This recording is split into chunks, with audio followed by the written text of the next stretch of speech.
అందరికీ నమస్కారం అండి. జగన్మోహన్ రెడ్డి గారు ఎప్పటిలాగే ఆయన పార్టీ ఎలాగైతే పుట్టిందో అదే విధంగానే ఆయన యొక్క వ్యవహార శైలి కూడా అధికారంలో ఉన్నప్పుడైతే ఏసీ రూములకి మాత్రమే పరిమితమై ఉన్నప్పటికీ కూడా ప్రతిపక్షంలోకి వచ్చేసరికి ఈయనకి బాగా ఎప్పటికప్పుడు మంచి మంచి శవాలు అయితే దొరుకుతాయి. నెలకి కనీసం తక్కువ అవ్వకుండా ఒక్కోటి ఎవరొకరు హఠాత్తుగా మరణించడం, లేకపోతే వాళ్ళ పార్టీకి సంబంధించిన వాళ్ళు కొట్టుకుని చనిపోవడం, ఇవన్నీ జరుగుతున్నాయి. ఎనీవే, ఏదైతే మాత్రం నెలకొకటో 2 నెలలకొకటో ఒక శవం అయితే ఖచ్చితంగా దొరుకుతుంది దీనికి. ఇందులో భాగంగా ఇన్ని శవాల వేటలో భాగంగా పరామర్శ కన్నా కూడా ఎక్కువ వేరే వాటి ఇష్యూలు అయితే ఎక్కువగా మాట్లాడుతూ వస్తారు. అయితే పోలీసుల మీద, లేకపోతే సూపర్ 6 అంటాడు, సూపర్ 7 అంటాడు. ఈ 7 ఎక్కడి నుంచి వచ్చిందో తెలియదు, మాట్లాడితే సూపర్ 7 అంటాడు. అది సూపర్ 6 సార్ హామీలు చెప్పింది, సూపర్ 7 చెప్పలే. అలా అంటూ ఈ క్రమంలో కొంతమందిని అందగాళ్ళు అంటాడు. వాళ్ళేం అందగాళ్ళో అర్థం కాదు. కొంతమందిని గుడ్లు ఓడదీస్తానంటున్నాడు. మరీ ముఖ్యంగా పోలీసులను అయితే గుడ్లు ఓడదీస్తానని అనడం జరిగింది. అయితే అక్కడికి వెళ్ళి ఏం మాట్లాడారు, గొంతు ఎత్తి కాదు, గొంతు చించుకుని మాట్లాడాడు. ఆ గొంతు చించుకుని ఏం మాట్లాడాడో ఒకసారి విందాం మనం.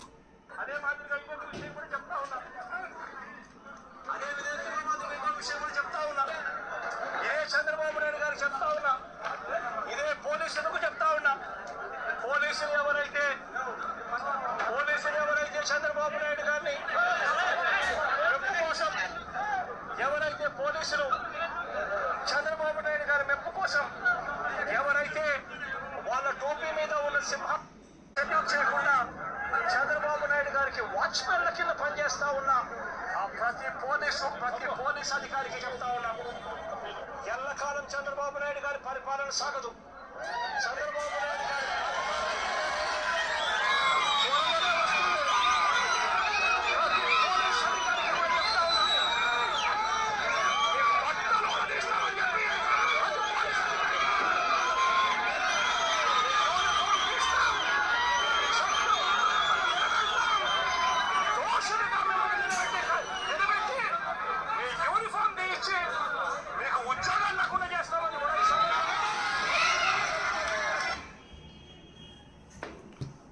ఇప్పుడు ఈయన ఏమంటాడంటే, మీ గుడ్డలు ఓడదీస్తాం,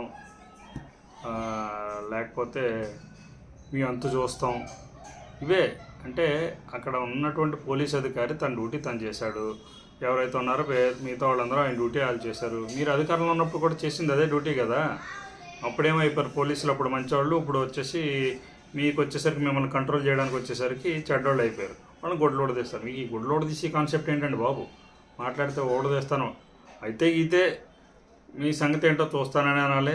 అధికారంలోకి మీరు ఎవరైతే లోకేష్ గారు చెప్తున్నట్టు రెడ్ బుక్ ఉంది నా దగ్గర, ఎవరైతే చట్టాన్ని ఉల్లంఘించి ప్రవర్తిస్తారో వాళ్ళందరినీ మేము లోపలేస్తాను. మీ దగ్గర గుడ్ బుక్ ఒకటి ఉంది కదా, అందులో గుడ్ బుక్లో కూడా కొంతమంది గుడ్ పర్సన్స్ని రాసుకోండి పేర్లు.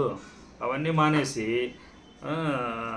ఇప్పుడు వచ్చేసి మీ బట్టలు వింటానికి కూడా చాలా అసహ్యంగా ఉంది. అస్తమాటికి గుడ్లు ఓడదీస్తాను, ఇదేం ఆనందం అర్థం కాదు.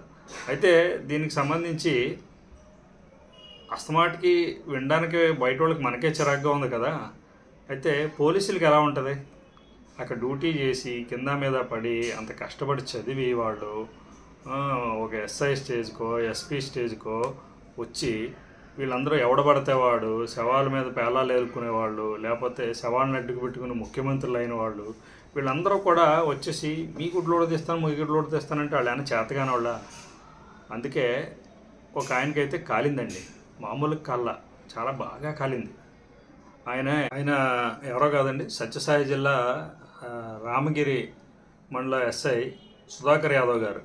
అయితే ఆయనకి మాత్రం అంటే అఫ్కోర్స్ చాలామంది పోలీసులకి, ఉన్నత స్థాయి అధికారులకి ఈయన ఏం మాట్లాడుతున్నాడు, మేము ఇంత కష్టపడి కింద మీద పడి ఈయనకి ప్రతిపక్ష హోదా కూడా లేకపోయినా 200 మంది పోలీసుల్ని ఎప్పటికప్పుడు ఈయనకి అంత అవసరం లేకపోయినా కానీ అధికార పార్టీ ఈయన కల్పిస్తుంది.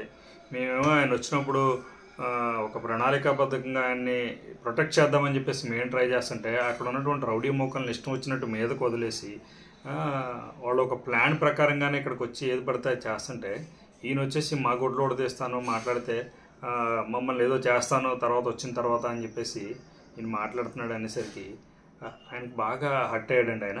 ఆయన హర్ట్ అయ్యి ఆయన ఒకటి అన్నాడు. అయితే ఆయన ఏమన్నాడు అనేది ఒకసారి మనం చూద్దాం. తాము నిజాయితీగానే ఉంటామని నిబంధనకుంటామని ఆయన తెలిపారు. పోలీసులు ఏమన్నా నువ్వు ఇస్తే వేసుకున్న బట్టలు అనుకున్నావా? కష్టపడి చదివి రన్నింగ్ రేసుల్లో ఎగ్జామ్స్లో పాస్ అయ్యి ఎన్నో వేల మంది పోటీ పరీక్షల్లో నెక్కి వేసుకున్న యూనిఫామ్ ఇది. నువ్వు ఎవడు వచ్చి ఎవడు తీస్తా అంటే నువ్వేమన్నా మాకు ఇచ్చావా బట్టలు డ్రెస్ వేసుకోవడానికి? మేము ఎన్నో వ్యాయామాలు చేసి రన్నింగ్ రేసుల్లో ఇచ్చేసి చాలా పోటీ పరీక్షల్లో పోటీల్లో పాల్గొంటే వచ్చింది మాకు ఈ డ్రెస్సు. నువ్వో మీ బావో ఇచ్చింది కాదు ఈ డ్రెస్సు. కాబట్టి నువ్వు ఎవడో వచ్చి ఓడదీస్తానంటే ఊడేది కాదు ఇది డ్రెస్సు అని చెప్తున్నాడు ఈయన. తీయడానికి ఇదేమి అరటి తొక్క కాదు. చిచ్చి చూసారా, ఇదన్నా అరటి తొక్క అనుకుంటున్నావా? పోలీస్ మన సినిమాల్లో ఏంటుంటాం కదా, సింగం ఇటువంటి సినిమాల్లో ఈయన రియల్ సింగం చెప్పాలంటే. నిజాయితీగానే ప్రజల పక్షాన నిలబడతాం, నిజాయితీగానే ఉద్యోగం చేస్తాం, నిజాయితీగానే చేస్తాం. ఇది డైలాగ్ అంటే నిజాయితీగానే ప్రజల పక్షాన ఉంటాం, నిజాయితీగానే నీలాంటి దుష్ట శక్తులను ఎదుర్కొంటాం అలా అనలేదు, కానీ ఆ టైప్లోనే ఉంది ఇది. అయితే నిజాయితీగానే చస్తాం ఇదండి. నిజమైన పోలీసు ఎవరైనా ఉన్నారంటే ఏదైతే వాళ్ళు ఎప్పుడైతే ప్రమాణం చేస్తారో అప్పుడే వాళ్ళు ఒక రకమైనటువంటి చావుకు కూడా భయపడినటువంటి వ్యక్తులు ఎవరైతే ఉంటారో వాళ్ళే పోలీసుల కింద వస్తారు తప్ప ఇనీషియల్గా ఏదో ఎవరికో ఊడిగేం చేద్దామన్న ఉద్దేశంతో అయితే ఎప్పుడు ఎవరో కొట్టరారు. సో ఆ హట్ అయిన పోలీసే ఇప్పుడు ఈయన చెప్పిన ఆయన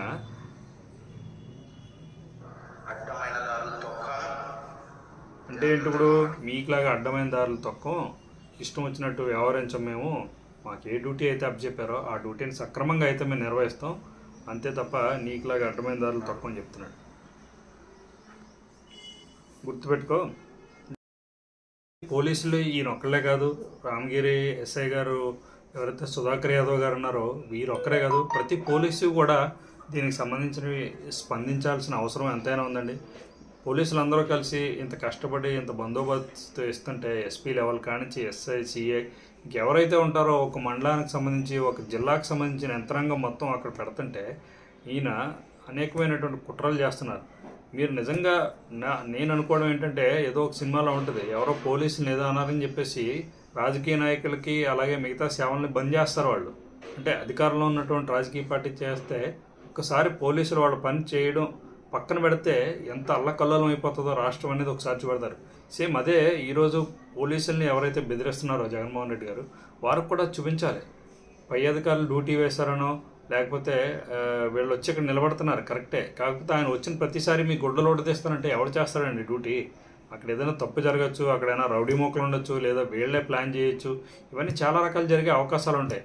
అటువంటప్పుడు ఎంతో భయంతో వాళ్ళ ప్రాణానికి కూడా ముప్పు ఉండొచ్చు. ఏదైనా నిజాయితీగా చేస్తామని ఏదైతే అన్నాడో ఏదైనా ఒక మంచి పని చేసి చావడంలో ఆ తృప్తి వేరే ఉంటుంది, రేపు పొద్దున పోలీస్ అధికారికి తగిన గౌరవం దొరుకుతుంది. అంతేగాని ఇటువంటి ఒక ప్రతిపక్ష హోదా లేని నాయకుడు వచ్చేసి అక్కడ ఏదో అల్లర్లు చేసేసి ఓదార్పు యాత్రలకి శవయాత్రలకి వచ్చేసి అటువంటి ప్లేసుల్లో వీళ్ళు చనిపోతే ఎవరు బాధ్యత వహిస్తారు? వీళ్ళ కుటుంబాన్ని ఎవరు చూస్తారు? సో అందుకనే ఈయన రియాక్ట్ అయ్యానైతే నేనైతే అనుకుంటున్నాను. ఇది సరైన నిర్ణయమే. ఆయన అంత ధైర్యంగా వచ్చి ఒక జగన్మోహన్ రెడ్డి గారు లాంటి ఒక పవర్ఫుల్ నాయకుడైనైతే అనలేం, కానీ పవర్ఫుల్ దుష్టశక్తిని ఎదుర్కోవడంలో ఆయన సఫలీకృతం అయ్యాడని చెప్పాలి. సోషల్ మీడియాలో చాలా వైరల్ అయితే అయింది ఈ వీడియో. సో ఆయన చాలామంది మెచ్చుకుంటున్న వాళ్ళు ఎక్కువ ఉన్నారు. పోలీస్ అంటే నిజంగా మీలా ఉండాలని చెప్పేసి అని అంటున్నారు.